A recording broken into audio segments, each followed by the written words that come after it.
కొన్ని ముఖ్యమైనటువంటి అంశాలను మీకు తెలియజేయాలనే ఉద్దేశంతో మళ్ళీ నేను ఈ విధంగా మీ ముందుకు రావడం జరిగింది. ముఖ్యంగా ఇంతకుముందు నా ఛానల్లో చూసే ఉంటారు, రిజర్వేషన్లు వద్దు ప్రతిభకి ముద్దు అనేది ఒక అంశం మీద నేను వీడియో రిలీజ్ చేయడం జరిగింది. అలానే అదే ఇప్పుడు ప్రస్తుతము ఒక చిన్న టాపిక్ నడుస్తుంది. మందకృష్ణ మాదిగ గారు సమానత్వం గురించి మాట్లాడుతున్నారు. గత వారం 10 రోజుల నుంచి కూడా అతని ప్రసంగాల్లో తెలియజేయడం జరిగింది మందకృష్ణ మాదిగ గారి యొక్క ఉద్దేశాన్ని. ముఖ్యంగా మందకృష్ణ మాదిగ గారు ఈ కుల నిర్మూలన అనేది, కుల వ్యవస్థ అనేది ఉండకూడదు అనేది వారి యొక్క ముఖ్య ఉద్దేశము. చాలా మంచి ఉద్దేశమే. అదే అందరికీ కూడా మంచిదే. ఈరోజు నాకు కూడా మంచిదే. ఒక బ్రాహ్మణుడిగా కుల వ్యవస్థ అనేది రద్దు చేయాలి. అలానే కుల వ్యవస్థను రద్దు చేయాలని అంటే, కుల వ్యవస్థ దేనివల్ల వచ్చింది, ఎక్కడ ఉంది ఎక్కువ? ప్రభుత్వము చేసేటటువంటి కార్యకలాపాలలోనే కుల వ్యవస్థ అనేది ఉంటుంది. ప్రైవేట్ వ్యవస్థలో ఈ రకంగా కుల వ్యవస్థ అనేది ఉండదు.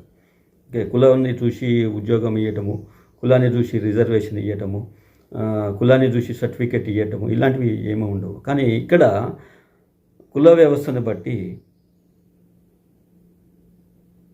ఈ కుల వ్యవస్థని తీసివేయాలని అంటే ముఖ్యంగా ప్రధానమైనటువంటి అంశాలు ఏంటంటే, స్కూల్లో చదివే బడి నుంచి కాలేజీ తర్వాత ఉద్యోగము, అది ప్రభుత్వ ఉద్యోగం వరకు కూడా కుల వ్యవస్థ అనేది నడుస్తూనే ఉంది. కుల వ్యవస్థ అనేది ముఖ్యంగా దాంట్లోనే కనపడుతుంది, ఇంకా ఎక్కడ కూడా కనపడదు. ఎందుకంటే government is a controller. Government అన్నీ కూడా అందరినీ కంట్రోల్ చేస్తుంది. దానికి ఒక వ్యవస్థ ద్వారా అది కంట్రోల్ చేస్తుంది. సో ఒక రాజ్యాంగబద్ధంగా అది కంట్రోల్ అనేది చేస్తుంది. సో అది తెలియని వాళ్ళు ఈ వీడియో చూసినా తెలుసుకోవచ్చు. ఓకే, దాంట్లో ఇప్పటి వరకు దాంట్లో ఉన్నటువంటి వాటి గురించే పోరాటాలు జరిగాయి. కానీ ఇప్పుడు కుల వ్యవస్థ అనేది తీసేయడం అనేది మంచి ఉద్దేశం. అన్నిట్లలో తీసేయాలి.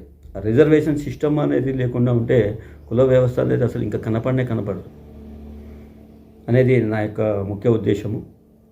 సో బేసిక్గా రిజర్వేషన్ సిస్టమ్ అనేది తీసేస్తే చాలు. ఆర్థికపరమైనటువంటి సమన్యాయ వ్యవస్థ అనేది రావాలని నేను మనస్ఫూర్తిగా కోరుకుంటున్నాను. ఆర్థికపరమైనటువంటి ప్రతి ఒక్కళ్ళు ఇక్కడ ఎప్పుడో కుల వ్యవస్థ అనేది అది పాత ముచ్చట, ఇది కొత్త ముచ్చట కాదు. ఈరోజు అప్పుడు ఎప్పుడో వండినానో ఈరోజు తినలేం మనం. ఇప్పుడు ప్లేట్లో వడ్డించుకునేదే మనం ఈరోజు తినగలుగుతాం. అదే కదా, ఖరాబ్ అవుతుంది. సో ఆ వ్యవస్థ ఆల్రెడీ అందరికీ తెలుసు. కులం కాదు, మత వ్యవస్థే ఉంది. అప్పుడు మత వ్యవస్థే ఉన్నది రకరకాలుగా. సరే, సమ్ XYZ పేర్లు ఉంటాయి దాంట్లో. ఓకే, ఆ మతాలలో కూడా రకరకాలుగా మనం చెప్పుకున్నాము. కుల వ్యవస్థే కాదు, మత వ్యవస్థ. ఇక్కడ మన భారతదేశంలో అన్ని మతాలకి ఇక్కడ స్వేచ్ఛనిచ్చింది. అన్ని మతాల వాళ్ళు కూడా ఇక్కడ ఉంటున్నారు. అందరినీ దృష్టిలో పెట్టుకోవాలి. కుల వ్యవస్థ అనేది బ్రాహ్మడు ఒకటే కాదండి, మతాలు కూడా ఉన్నాయి.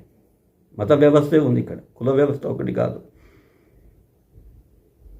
మరి మీకు కుల వ్యవస్థ ఒకటే మీకు కనపడుతుంది శత్రువుగా, బ్రాహ్మణ అనే శత్రువుగా కనపడుతుంది. సో అది కొంచెం చేంజ్ చేసుకోవాల్సిన అవసరం ఎంతైనా ఉంది. ఓకే, మీరు ఫస్ట్ మీ పేరులో ఉన్నటువంటి మందకృష్ణ మాదిగ అని పెట్టుకున్నారు, అక్కడే కుల వ్యవస్థ కనపడుతూనే ఉంది. ఓకే, సో దాంట్లో సరే మీరు పెట్టుకున్నారు, అది మీకు నచ్చింది, మీరు పెట్టుకున్నారు. మరి అట్లా పెట్టుకోవాలని హైలైట్ అయిపోయింది, అది మీ పేరు హైలైట్, అట్లనే ఉంచుకోండి. వాస్తు ప్రకారం శాస్త్రం ప్రకారం అది పెట్టుకున్నారు, సో మంచిదే. ఓకే, లేకుంటే సంఖ్యాశాస్త్రం పరంగా పెట్టుకున్నారు, ఏ రకంగా పెట్టుకున్నారు అనేది ఓకే. అవేమీ చూడకుండా పెట్టుకున్నాను, నా కులం కోసం, నా మతం కోసం, నా జాతి కోసం నేను పెట్టుకున్నాను అంటే అది ఓకే. ముందు కుల వ్యవస్థ అనేది మీ పేరులోనే ఉంది ఫస్ట్. ఓకే, సో దాన్ని చేంజ్ చేసుకోదలుచుకుంటే చేంజ్ చేసుకోవచ్చు కూడా, ఓకే, మార్చుకోవచ్చు అనుకుంటే. కానీ బ్రాహ్మణుడు కుల వర్గీకరణ ఇప్పటికీ బ్రాహ్మణులు ఎక్కడ ఉన్నారండి? ఇక్కడ బ్రాహ్మణుల సంఖ్య చాలా తక్కువ ఈరోజు. బ్రాహ్మణులు కూడా రకరకాల శాఖలు ఉన్నాయి ఇక్కడ, చాలా శాఖలు ఉన్నాయి. నాకు అవి కూడా తెలియదు, కొన్ని 75 శాఖలు ఉన్నాయి. వాటి పేర్లు కూడా దండన గుర్తులేవు, లిస్టులో ఉన్నాయి, పేపర్ వర్క్లో ఉన్నాయి నాకు, ఓకే. ఇక్కడ మా బ్రాహ్మణుల్లోనే శాఖాభేదాలు ఉన్నాయి బేసిక్గా, ఓకే. మరి ఇక మీరు తీసుకొచ్చి దాన్ని ఎక్స్టెన్షన్ చేసి కుల వ్యవస్థ అనేది బ్రాహ్మణ్యానికి ప్రత్యేకంగా చేశారు. అసలు మీకు ఎవరు శత్రువులు? మీకు అన్యాయం చేసింది ఎవరు ఈరోజు ఉన్నారా? వాళ్ళ లిస్టు పెట్టుకొని వాళ్ళతో పోరాడండి, వాళ్ళ మీద పోరాడండి. అంతేగాని బ్రాహ్మణ అనే పదం మాత్రం మీరు వాడద్దు. అది ఈసారి నెక్స్ట్ టైము ఆ పదం మాత్రం మీరు ఎక్కడ స్పీచ్ ఇచ్చినా కూడా మీరు మాట్లాడకండి. బ్రాహ్మణ అనే ఉద్దేశం అనేది మీకు కలగకూడదు. ఫస్ట్ మీరు వర్గీకరణ చెయ్యండి. అందరు సమాజంలో ఉన్నటువంటి జనాభా మొత్తం మీద మీరు వర్గీకరణ చేయండి.